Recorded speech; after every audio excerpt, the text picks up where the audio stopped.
toda combinada, Félix Antonio. Zapatos rojos, vestido rojo, lentes rojos. Y me coloco los lentes porque usted tiene lentes, así que vamos a estar hoy de intelectuales. ¿Cómo está? ¿Cómo amanece el orgullo de Malagueto? Oiga, allá en su pueblo la gente tomando agua con tierra. ¿Cómo está, Susana Elisa Usted no de toma agua Castillo? con tierra, ¿no? No. Ah. Buenos días. Para mí, como siempre, es un privilegio estar contigo en Radiografía. Hoy has venido de rojo de amor, rojo candela.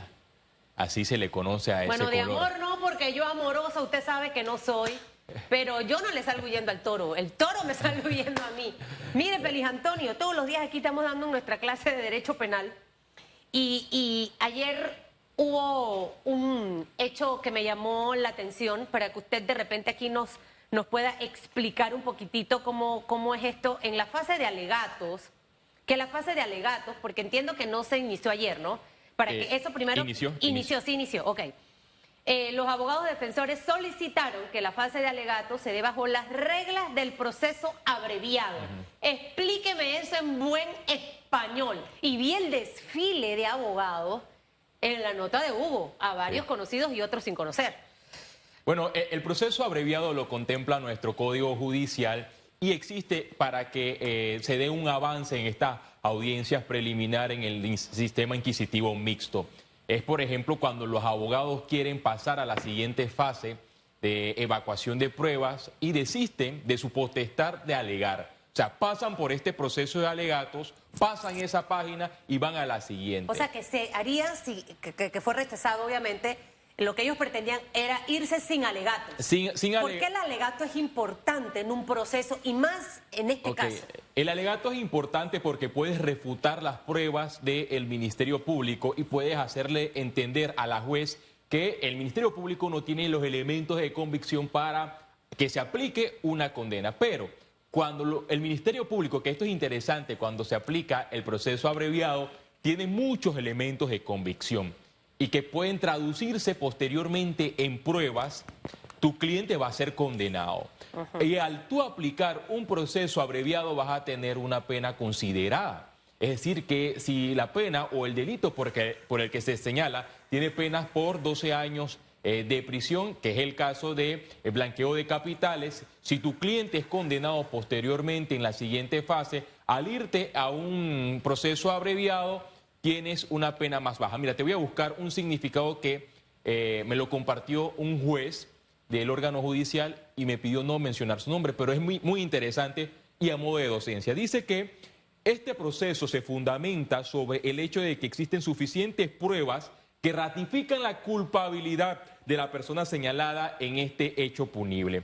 Acusado que el Ministerio Público haya manifestado su anuente en dicho proceso abreviado.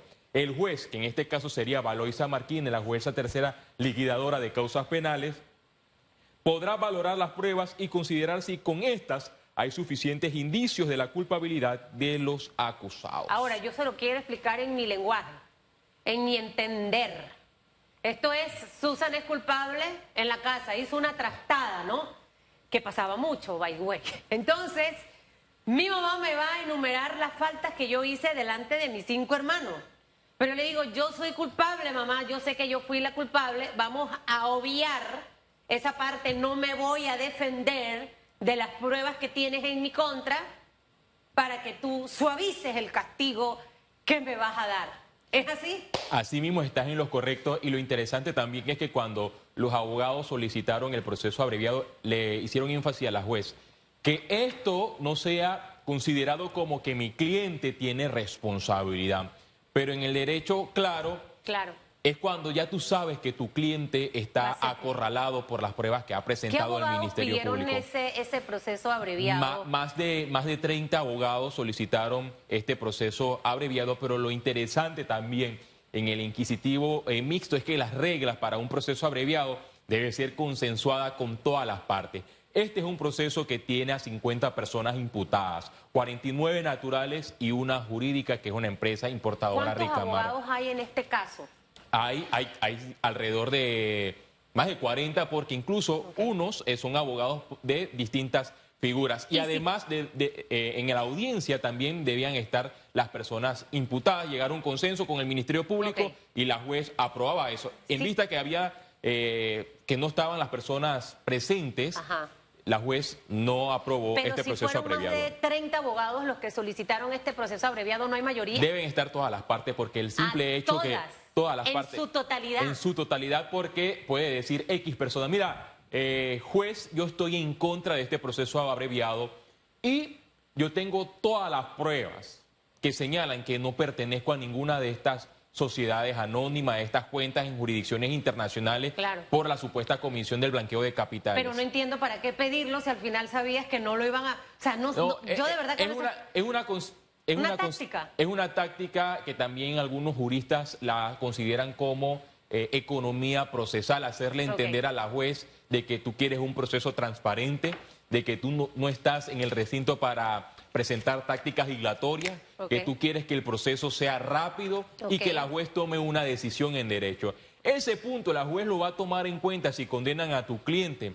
Y por el simple hecho de llevar un proceso abreviado y si se reúnen todas las pruebas, es difícil que el cliente sea condenado con la pena máxima, porque eso es lo que está solicitando el Ministerio Público. El Ministerio Público no está solicitando 2, 4 años de prisión ni 5 años para que la persona posteriormente pague esta pena con días multa o con trabajo comunitario. No, el Ministerio Público ha sido enfático en solicitarle a la juez la pena máxima de 12 años de prisión por blanqueo de capital en vista de que esta es la trama de corrupción, Susan, más grande de Panamá, la trama de corrupción más grande en la región. Odebrecht ha confesado que pagó en 12 países de la región 788, escuche bien, 788 millones de dólares en coimas. Y en Panamá solamente, según el esquema de esta vista fiscal, 59 millones de dólares pagó Odebrecht en coimas.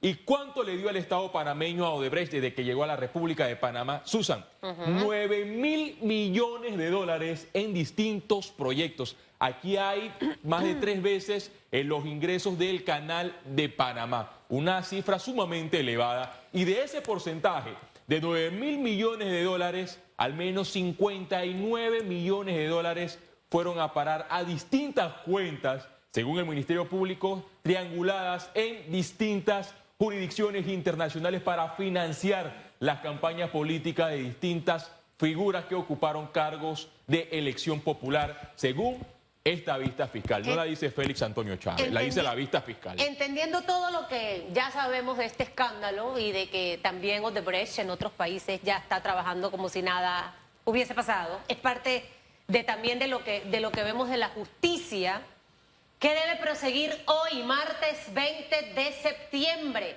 Escuchaba a la Fiscalía mencionar que necesitan de 3 a 5 días para la parte de los alegatos. Entonces, entendiendo esto, Félix, ya la próxima semana se acaba el tiempo. Entonces, ¿alcanza o no alcanza los días? ¿Usted qué lleva esa matemática ahí y de lo que debe pasar hoy y el resto de la semana? Creo que los días van a alcanzar. Y si no alcanzan, bueno, puede darse una extensión para terminar este proceso porque la fecha alterna debe finalizar el 30 de septiembre. Ha iniciado la fase de alegatos. Ayer la fiscal le solicitó a la juez entre 3 a 5 días para sustentar esa fase de alegatos. Allí los abogados defensores le hicieron énfasis, le preguntaron a la juez, ok, deje eso claro, ¿son 3 o 5 días? Y la juez determinó que sería 1 hora por cada imputado. Si son 50 imputados, es decir que la fiscal o el Ministerio Público tendrá 50 horas para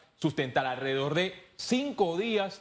Es decir que el Ministerio Público debería finalizar esta fase de alegatos el viernes, si se maneja bien los términos para la semana que viene. Los distintos los distintos abogados que aparecen en esta lista, en este orden, inicien este proceso de alegatos. Susan, ¿sabes qué me llamó la atención también? Que ayer salió a relucir unas declaraciones que ya había dado anteriormente el señor Marcelo Odebrecht. Fueron declaraciones cuando él confesó haber pagado coimas en distintos países. Dijo Marcelo en su momento, yo no he corrompido a nadie, ellos eran corruptos cuando los conocí. Y esta frase es tremenda. Y esta frase también ha sido usada por el Ministerio Público porque cuando las personas comienzan a defender a distintas figuras que crearon jurisdicciones en cuentas para supuestamente blanquear el dinero. Uno se debe preguntar, si a mí me pagan $2 millones por un servicio transparente, yo lo voy a depositar en un banco panameño normal. No debo crear 3 cuentas en Andorra, en China, en Islas Vírgenes, para que al final ese dinero se cree una triangulación y termine en mí. Y también algo que genera roncha, Susan, en este proceso, y es lamentable, es que bancos nacionales quedaron por fuera. La vista fiscal, si usted ha estado pendiente de esta vista fiscal... ¿Y por qué? Bueno, ha existido una selectividad en las investigaciones, eso hay que aceptarlo. Decir que no hay selectividad en esta investigación del caso de... Y no solo con bancos, yo considero también con otras figuras que debieron estar allí. Es que aquí debió estar todos aquellos involucrados en esta trama de corrupción debieron también ser imputados por los delitos de blanqueo de capitales y ayer, como mencioné, también el de peculado. Bancos que prestaron sus servicios, usan para blanquear el blanqueo de capitales, valga la redundancia. Y aquí hay una oficina, la UAF, la Unidad de Análisis Financiero, esa es la que recibe el reporte cuando X persona en un banco tiene una cuenta de $100 y mañana recibe un depósito de $500,000. Posteriormente, el jueves recibe $2 millones, el viernes $5 millones, ahí automáticamente se debe generar una alerta. Y el banco tomar la responsabilidad y emitir esto a las autoridades competentes para frenar este juegavivo, frenar la corrupción, pero esto no sucedió. Cuando se hizo el informe de la GAFI de por qué Panamá aparece en las listas grises, uno de los puntos, porque serán más de 14 aproximadamente en lo que Panamá debió cumplir y Panamá incumplió en al menos 4. Uno de los incumplimientos fue la certeza del castigo. Otros países ven a Panamá como una región privilegiada para blanquear dinero. ¿Y por qué lo mencionan? Bueno, porque se han dado estos casos. Se ha dado el caso New Business, donde hay pocas personas condenadas. Se ha dado el caso Odebrecht, donde se han dado pocas personas condenadas. Alrededor de 10 personas fueron condenadas con acuerdo de pena. La pena más alta en este caso de Odebrecht ha sido la del señor Ho, funcionario del MOP en el gobierno de Torrijos, condenado a 6 años de prisión. Los demás, 5, 4, 3, y la multa Odebrecht de $220 millones que hasta el momento no ha pagado. Imagínate, al final nosotros los seres vivientes de este país lo que necesitamos es que Panamá tenga una justicia como debe ser, justa específicamente para todos, donde entren todos, no que sea selectiva. Vamos a estar muy pendientes, usted puede seguir la pantalla de ECO con las transmisiones a partir de las 9 de la mañana, así que ya quedamos ahí conectados. Gracias, Félix, que tenga un fabuloso martes.